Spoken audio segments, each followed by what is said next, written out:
back here at home. A Southtown's community's fighting to put a halt to plans to build an asphalt plant in town has come to an end. Now, the town of Hamburg announcing tonight that its planning board has ruled in favor of neighbors and rejected AL's asphalt proposal to build a facility on Camp Road.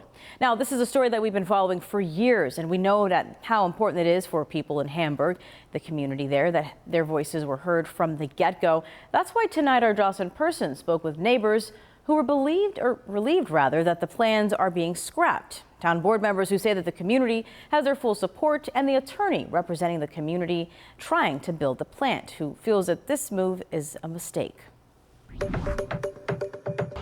After 4 years of debate between a businesswoman trying to establish her own AL Asphalt Plant company in Western New York and residents concerned about environmental impacts, the plans for that plant have been scrapped. I moved my family here to have better access to clean air, and we've talked to experts, chemical industry experts in the field, is that there are all kinds of health and safety concerns about asphalt and the chemicals that go into it. Naphthalene, benzene, formaldehyde, these are all known carcinogens, so the idea that this is not a health hazard seems to be completely unfounded. I spoke with the attorney that represents the asphalt company. If you dug deep into it and went to the experts, you'd find that those concerns have been minimized, if not eliminated, with today's technology. The attorney says before this controversy, his client was given the thumbs up by a building inspector on the project. My understanding, the building inspector at that time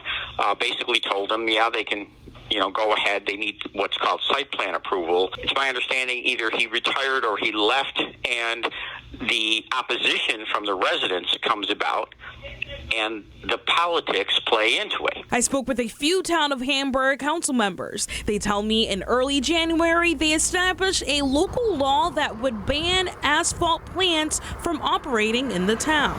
We have a lot of experienced professionals who have taken a lot of time over the past 4 years to make sure that this was a fair process, making sure that the community's voice was heard and making sure that the applicant was entitled to a fair process and given every opportunity to address the deficiencies that were stated. To me, the legal issue is, can you totally exclude a use that is as prevalent as the asphalt use? And I think you can't.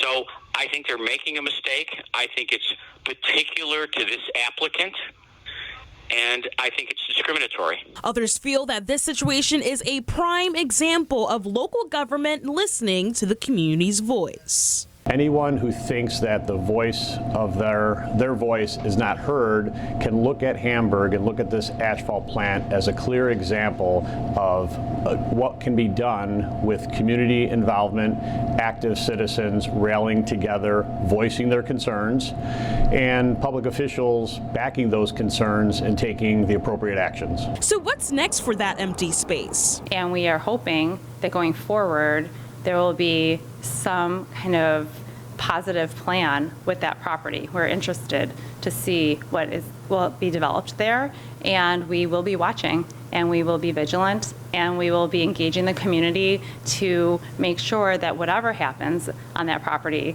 is going to serve the best interests of the community and of the business owner. In the town of Hamburg, Jocelyn Person, 7 News.